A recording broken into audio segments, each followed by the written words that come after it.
So this is the report. We are done with phase one. We already starting phase two for the assessment, starting next week on Monday. And I think we have 4 days for review and double check if any information is missing. I will be really grateful if you share with us your feedback, if anything we need to change, if anything we missed during the assessment, so we can double check that. And this is the report. Thanks, man. Okay, amazing. So this is phase one of the assessment, and I can see you cover all level one devices. So that include all RTUs, all controllers within level one. I mean, have you considered the interconnected devices, the interconnected process, the interconnection with utility? Have you collect information on communication protocols being used, enable feature, etc.? Okay, let's meet 1 o'clock after lunch, and we can discuss if there is anything missing, and I will also give you some guidance how to proceed on missing information. Don't worry, I can extend the assessment time as long we become aware about the risk in our facility and how we can secure that risk. Okay, see you then. Thanks. Okay. Hi everyone, welcome to my YouTube channel, ICS and Security. It's a really important question I'm asking here. Do we really give the right time for any OT ICS Cybersecurity Assessment? When we agree we will finish the assessment in X time, do we consider the size of project we are dealing with? Do we really consider the number of assets we have? Do we have a clear visibility, a clear on these assets? Do we have asset list available, updated one? Do we know the existing interconnection between different process and between process and utility? Do we know the interconnection we have without with third party, maybe a consumer, customer, etc.? All this information and many other information counts and act as important factors in making decision how much time we need to do this assessment. One of the major things I'm considering in this video is, are we getting the correct information when we assess level 1 devices, industrial control system, like programmable logic controller, like RTU? So it's a very common thing when we ask the question, which communication protocols are you guys using, including PLC communication with HMI, a PLC communicating with another PLC within the same network, or even serially, a PLC communicating with touch panel, etc. So normally we get the answer, okay, it's Profinet, maybe it's Modbus TCP/IP, maybe it's Profibus. So we only get this, I would say, little information or complete information, and this is not correct. Why? Because the question should not be asked only what communication protocols are you using. It's also what communication protocols are enabled inside this black box or inside this programmable logic controller. In many PLCs, especially the new generation of PLCs that support TCP/IP, especially, we have, for example, a communication protocol like HTTP, HTTPS. We have communication protocols like Modbus TCP/IP, function block enabled in the PLC, but the company is not using it. I can assume this scenario, the system integrator or the vendor, when they configure the PLC, for example, during engineering discussion and how they will configure and this programmable logic controller, they agreed on using Modbus TCP/IP, then they missed it, or they changed their mind and they agreed on using Profinet protocol. And being busy with deployment, being busy with programming, configuration, energization, etc., they have forgot to remove that function block, which is there, and it enabled that protocol still inside the controller. This represents a risk for your OT facility for sure, because if you are not aware about what's going on inside these devices, what is enabled and what is not enabled, then we have a high risk, because attacker can make use of this information and can use it to compromise your system and cause more damage. So this information I'm sharing today is awareness about level 1 devices and what do you need to check when you assess these devices. One of the important reference when we assess industrial control system, in my opinion, is the data sheet of the product you have or products, and you really need to check that, because data sheet will tell you what communication protocols are supported. And I'm not saying it's the only thing you need to check, it's one of the reference you need to have. In another videos I will also talk about another references that you need to go through and check when you assess industrial control system, especially level 1 devices.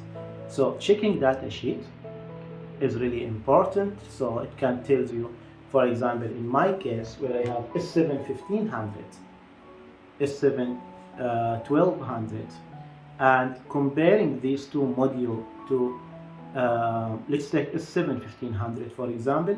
When we compare it with S7 200, S7 300, S7 1500 support SNMP protocols, it support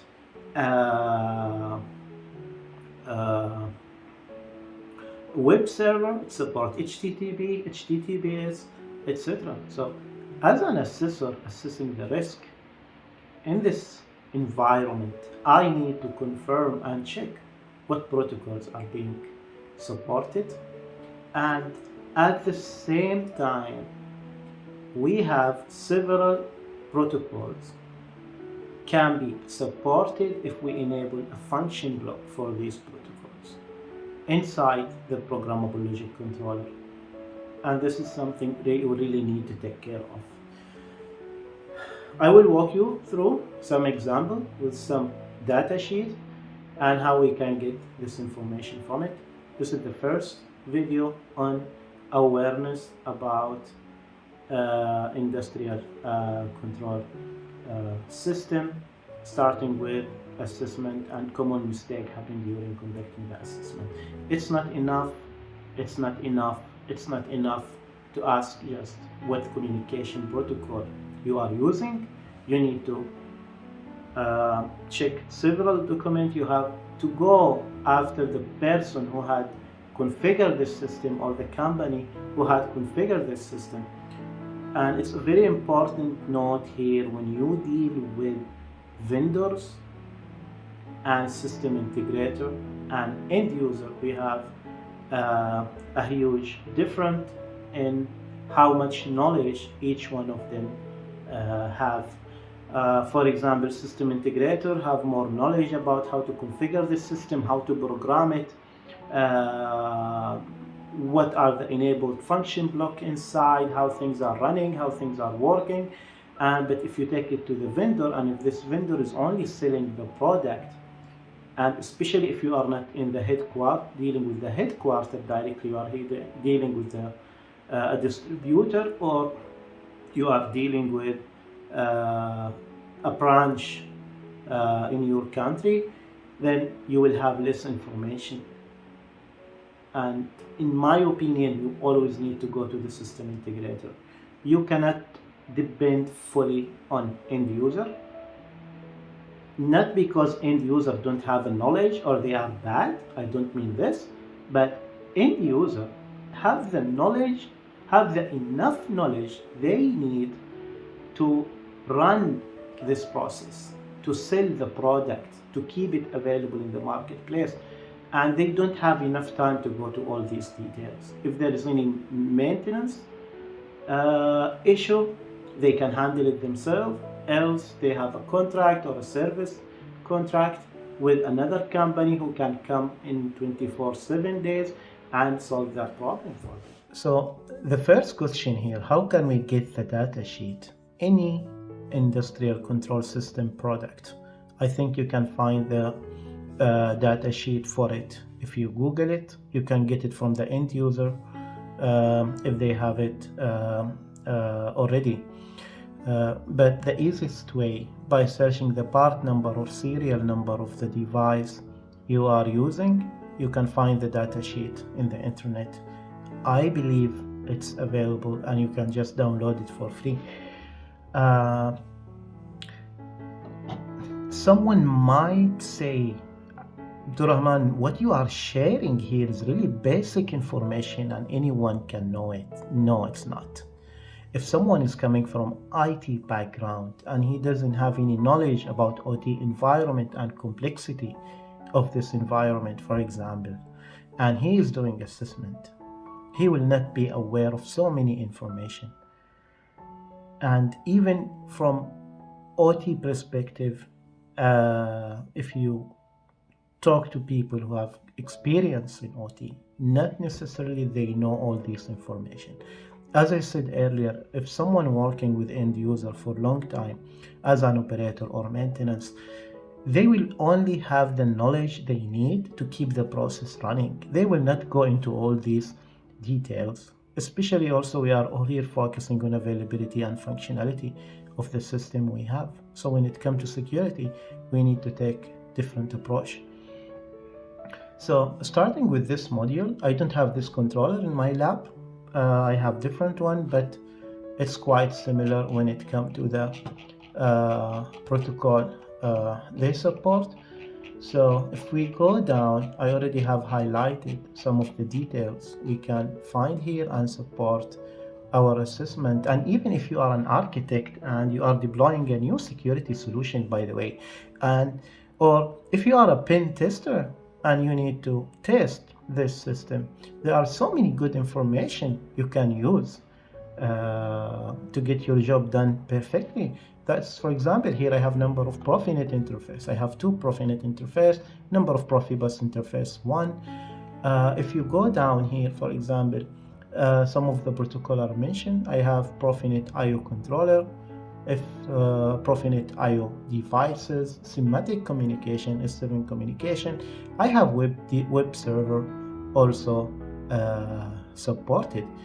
From web server, when I know web server, then I will list a group of questions to my audience or to the end user I'm assessing, like, okay guys, you have web access or web server supported by this module or this card.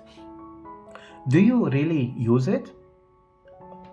If they say no, the next question, is it enable or disable?